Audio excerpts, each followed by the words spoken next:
Quels sont les principaux capsaïcinoïdes présents dans un piment? Donc, on a vu la dernière fois que, évidemment, le piment contient, à ce jour, 22 capsaïcinoïdes différents répertoriés. Maintenant, il y en a qui sont présents sous forme de traces. Il y en a tellement peu qu'on dit qu'il y a des traces. Mais il y en a d'autres qui sont beaucoup plus présents. Alors, les principaux. Évidemment, la capsaïcine, qu'on retrouve à 69% du contenu en capsaïcinoïdes, et elle se mesure, elle, à 16 millions sur l'échelle Scoville. Le deuxième, la dihydrocapsaïcine, présente à 22% dans le piment, elle va se mesurer à 15 millions sur l'échelle Scoville.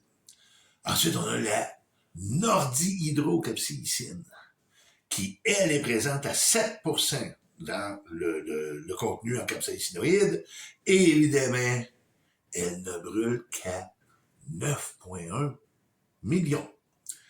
Ensuite, on a l'homocapsaïcine, présente à 1%, qui, elle, va se mesurer à 8,6 sur l'échelle Scoville, et la l'homodihydrocapsaïcine, qui, elle aussi, est présente à 1% et se mesure à 8,6 millions sur l'échelle Scoville.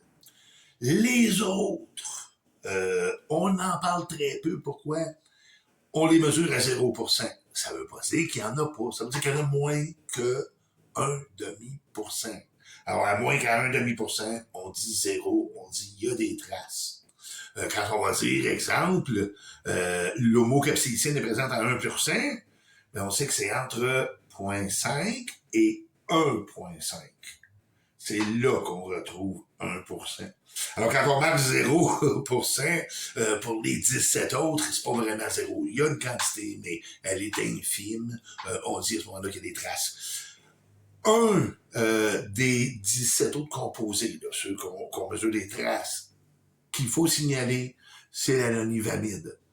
On l'appelle souvent pseudocapsaïcine. Pourquoi?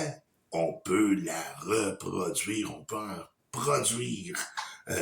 Et il s'en produit aussi pour l'industrie de l'alimentation, et elle se mesure à 9,2 millions. Donc, à bientôt pour une prochaine question. Et d'ici là, pimente ta vie.